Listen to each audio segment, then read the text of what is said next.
Welcome to my channel.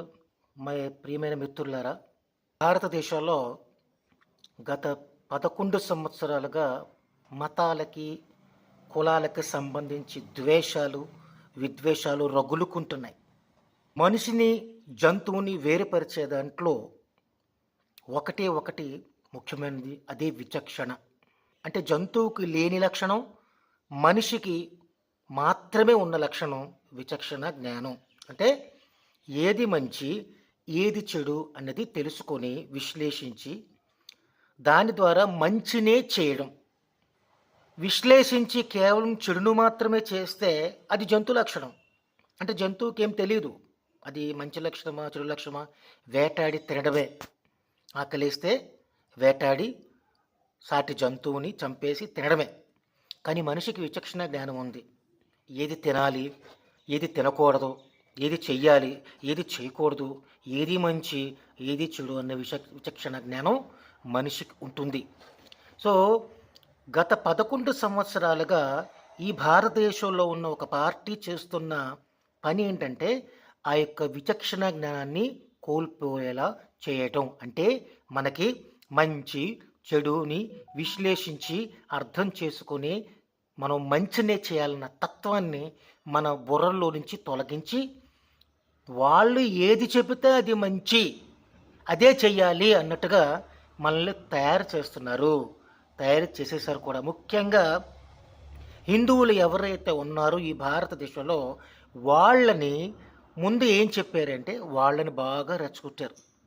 వాళ్ళని బాగా అంటే ఒక 5-6 సంవత్సరాల పాటు ఫుల్గా వాళ్ళు రెచ్చగొట్టి వాళ్ళల్లో మిగిలిన మతాల వారి పట్ల ఒక ద్వేషభావాన్ని తీసుకొని వచ్చారు.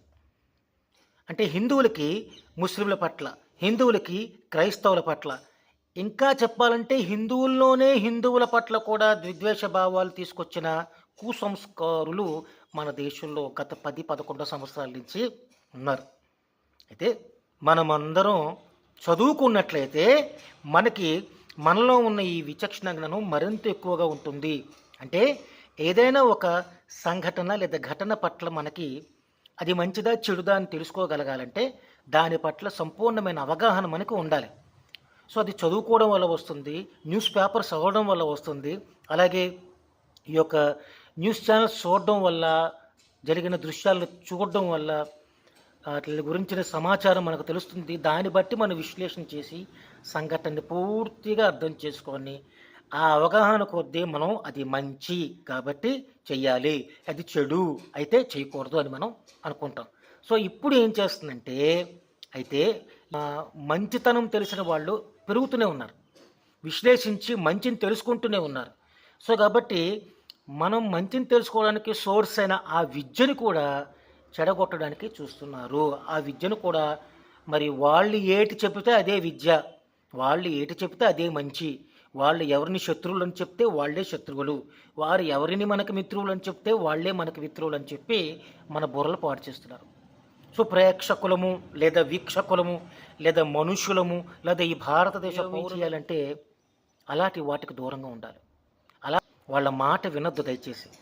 విన్నామంటే మన బుర్రలు కూడా పాడవుతాయి, మనం మానసిక స్థితి మాత్రం కోల్పోతాం. బాగుండాల్సిన మనం డిప్రెషన్లోకి వెళ్ళిపోతాం. ఆ డిప్రెషన్ కూడా వారు క్యాష్ చేసుకుంటారు. మన బలహీనతలన్నిటినీ కూడా క్యాష్ చేసుకొని మన మెదడులను తొలిచేస్తూ ఉంటారు.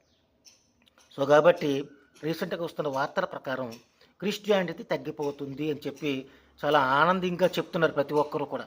అంటే వాళ్ళు సో క్రిస్టియానిటీ ఎక్కడ తగ్గదండి. క్రిస్టియానిటీ ఎప్పటికీ తగ్గదు, అంతకంతకు పెరుగుతూనే ఉంటుంది. చరిత్ర మనం చూసుకున్నట్లయితే దాన్ని తొక్కేద్దామని ఎంతోమంది చూశారు, దాన్ని నాశనం చేసేద్దామని చూశారు, ఎందుకంటే అది నిజం కాబట్టి. సో వీళ్ళు ప్రధానంగా ఎంచుకునేది ఏంటంటే విభజించు పాలించు. అంటే ఇద్దరు వ్యక్తుల మధ్య ఒక ద్వేషాన్ని కానీ విద్వేషాన్ని కానీ ఏర్పాటు చేసి ఎంత బాగా గత 10-15 సంవత్సరాల నుంచి కలిసిమెలిసి ఉండి జీవితాన్ని ఎంతో స్నేహంగా, ఎంతో ప్రేమంగా, ఎంతో బంధం కొద్దీ సాగిస్తున్న వాళ్ళను కూడా విడదీసి వాళ్ళ మధ్య శత్రుత్వాన్ని పెట్టి వాడి మీద వీడికి చెప్పి వీడి లబ్ధి పొందుదామని చూస్తూ ఉంటారు. దీనివల్ల మనుషుల మధ్య విద్వేషం పెరుగుతుంది. సో అది మనకు వద్దండి. మనం అందరం మనుషులం, పైగా భారతీయులం. ఒక మతాన్ని బేస్ చేసుకొని మనం వెళ్ళకూడదు. దేశం అంటే మతం కాదు. అది క్రిస్టియానిటీ అవ్వచ్చు, హిందుత్వం అవ్వచ్చు, లేదా ఏ ముస్లిం అవ్వచ్చు, మిగతా ఏ మతాలైనా అవ్వచ్చు. కానీ నా దేశం అనేటప్పటికీ మత ప్రస్తావన ఉండకూడదు. ఈ మధ్యకాలంలో మీరు అందరూ గమనించినట్లయితే చాలామంది తమ బళ్ళ మీద లేదా తమ చేతుల్లోనూ భారతదేశపు జెండాని పట్టుకోవాల్సిన వాళ్ళు వేరే జెండాలు పట్టుకుంటున్నారు. మీరు గమనించారో లేదో. నిజంగా వాళ్ళకి భారతదేశం మీద ఒక అభిప్రాయం ఉన్నట్లయితే, ఈ దేశస్థుణ్ణి అని పూర్తిగా నమ్మినట్లయితే వాళ్ళు పట్టుకోవాల్సింది భారతదేశపు జెండా.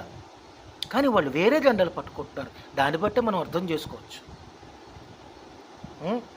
ఏ మతమైనా సరే, వాళ్ళు ఏ మతస్థులైనా సరే, వాళ్ళు తమ మత గ్రంథాన్ని చదవండి, దయచేసి అర్థం చేసుకోండి. అది ఏం చెప్తుందో చూడండి. మంచి చెప్తుందా, చెడు చెప్తుందా?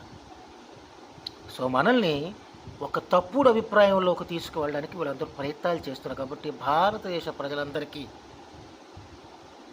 నా విన్నపం ఏంటంటే, దయచేసి విచక్షణ జ్ఞానాన్ని కోల్పోకండి. ఆ విచక్షణ జ్ఞానం కరెక్ట్గా ఉండాలంటే చక్కగా చదువుకోవాలి. ప్రజలందరిలోని ఒక రెవల్యూషన్ రావాలి. నేను మిమ్మల్ని రెచ్చగొట్టట్లేదండి. మన భారతదేశంలో పౌరులందరం కూడా కలిసిమెలిసి ఉండాలి. మనం ఒక ఓటు వేస్తున్నాం అంటే అందరూ ఈక్వలే. ఒకరు ఎక్కువ ఒకరు తక్కువ అని ఉండకూడదు. వేసే ఓటు అందరికీ సమానత్వాన్ని ఇస్తుంది. ఒకరు ఎక్కువ ఒక తక్కువలో చూసేలాగా ఈ రాజకీయ నాయకులు చేస్తున్నారు. కులం ప్రకారం, మతం ప్రకారం, భాష ప్రకారం, ప్రాంతం ప్రకారం ఇలాగ రకరకాలుగా విభజిస్తూ పోతున్నారు.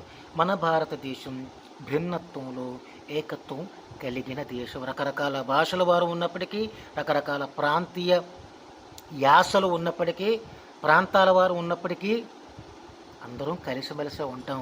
ఒకే రాజ్యాంగాన్ని మనం ఫాలో అవుతాం.